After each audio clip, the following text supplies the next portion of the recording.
Whew, it took me forever to find a copy of this at a reasonable price. Aphrodite IX. I remember when the first issues of this were coming out in the early 2000s.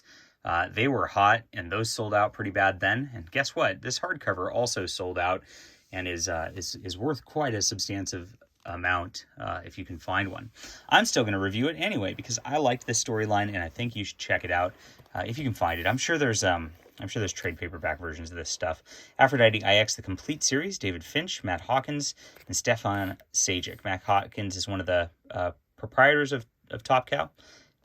And Stefan Sajic, I hope I pronounced his name right, he's doing a lot of work with them and just does these beautiful renditions on art, which you'll see. David Finch did the original storyline, because Aphrodite IX, I learned, was a relaunch, actually. And they actually put the relaunch first and put the main original series, which is the one I remember reading as a kid, or I should say as a teenager. I wasn't quite a kid, in the back. And I thought, why'd they do that? You look at the art, and this is pretty good stuff to lead with. It's absolutely beautiful. But I want to go to the back first because it is the stuff I remember as a kid. There is a whole, case files sort of thing back here, like a who are all these people and etc. So you get to check that out.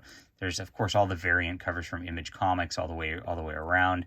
You get all this stuff, and you can see why I bought this as a teenager. Just absolutely, pretty girls sell. That's just how it works, and they did it very well. So, but there was a series here, actually, where this starts. And it starts kind of the same way in both series, a little bit.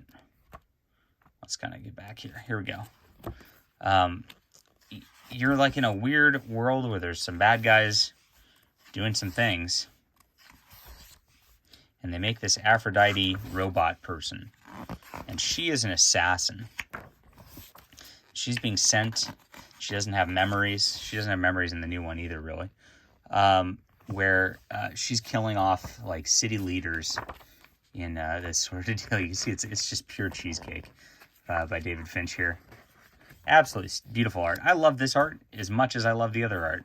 So it's just two different styles, but it's good stuff. You get a beautiful floating city. She gets involved in a romance. She's got this handler who's kind of dealing with her. You can see it's very standard image. You get the full girl, you get the little circular close-up, very standard Image Comics layouts, suggestive titillating scenes. Is that the way I should say that? Am I allowed to say that on YouTube? Everything's like a pose. Oh my gosh. And she's just trying to figure out who she is and why she's waking up after this, and she's being hunted as a killer at some point, and then she goes and finds, of course, her hunters. And that's kind of the basic story around this. I guess this was supposed to be an ongoing series. Okay.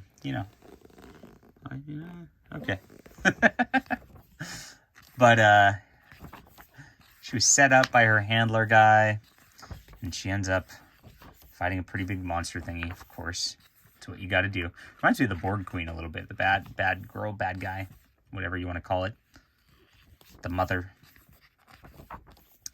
There's not a ton to the storyline here. It's a basic revenge story as she goes through this, and then it ends, and you expect she actually leaves the mother. The big twist is she actually fights her programming. I'm not going to kill you at the very end, and that's that, and that's where it goes. She fights her, she defeats her, but she's not going to kill her. And there's a crossover with, I believe, Cyberforce in here also. I might have gone through that already. But that ended, and it was supposed to be an ongoing, and I don't know what happened with it. I really didn't follow the company all that much back then. And it just kind of never materialized. So it got rebooted at some point, and this is the reboot. So whichever one you want to read first, that's up to you. I mean, obviously they put it in this order. But this one actually takes place, after a... it's like a post-apocalyptic world where there's these genetically enhanced people and creatures. You see the dragons, and then there's cybernetically enhanced people, and they kind of split into two camps, and they're at war with each other constantly. And they find the Aphrodite unit, as they call her, and bring her back to life. And the cybernetic people realize they can control her, and so she ends up within the genetically enhanced group's sort of group. Oh, gosh, just look at the art, though. Stefan Sajic's, just the coloring, the attention to detail here. Absolutely stunning stuff to look at. I mean, this is just pure eye candy on every level. Absolutely love it. I've been reading a lot of his Stefan's wife's Linda's work, because she does these web comics, which have been also published by Top Cow in comic book form, and she does beautiful, fun romances too. Different style a little bit, but it's very good. Now there's this guy who's like kind of in charge of the city, and his wife's part of this, and Aphrodite IX shows up, and she ends up killing people, and she doesn't know why. What happens is she gets taken control of, and people just end up dying. So everybody starts to suspect her, because of course she's the new person, and she kind of gets into more and more trouble as the war escalates more and more over the course of this. It's a very fun 12-issue series, and it's super fast-paced.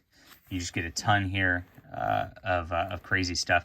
She eventually realizes her mind control is coming from this dot, basically, so she's jamming a knife into it to actually get rid of that control as things start to heat up. And eventually what happens is, like, there's this big battle between everybody. She's on the run. She ends up then breaking into the cybernetic city to try to stop them at some point. And it just becomes a big storyline.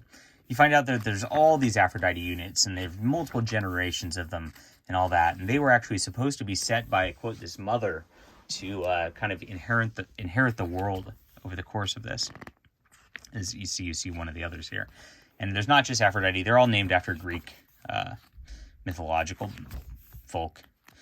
And then there's a whole round table of them over the course of this. And you find out that, like, one of the person who set all this in motion actually was Velocity from Cyberforce. So it's a very weird twist, but it ties it all into the Top Cow universe. And I think that's the only reason that exists for that purpose. But it makes sense because Velocity's kind of green also, with this kind of weird skin coloration. And she ends up having to deal with, like, this evil council, and the war rages on, and finally she kind of helps put an end to it. So beautiful stuff. It's really long, so I'm trying to, like, just rush through it so you guys can see as much art as possible. I mean, I just have nothing but praise to say about the art here. Every page is just beautiful to look at. Even when it's a little less, you can see, like, the beginning had a much more realistic look to it. But even when it changed to be a little more comic-y, and I think it's just a change in coloring. That's all it is. I really like this too. I think it works just as well, perhaps better even, because it is a sci-fi and fantasy story. Realism, I don't know how much realism you really need, but you get that. You get it back and forth, and so pretty stuff. You get this, like, extras where it kind of goes over the history. And Aphrodite IX learning the whole history right there. And here's the Cyberforce crossover right here. Now, I haven't really read Cyberforce, so this really was kind of lost on me. But it does tie in. You kind of learn more about that whole mother situation, as you can see right here. And that's that. So, good stuff. I really enjoyed reading this. The art's, like, off the chart. The story's good. There's points where it feels like it drags a little bit, and there's points where it goes real fast. So it's a nice ebb and flow all the way around. Glad I got this. Glad I found this. Like I said, for a reasonable price. Love these hardcovers that are big and oversized by Top Cow. I try to get as many of them as possible, and there's not that many of them. So take a look out there for that. And if you enjoy this, enjoy it. I call this a 8.5 out of 10. Good stuff. Very happy to have read it, and that's it. Thanks a lot. Hit that like and subscribe button. We'll be back soon.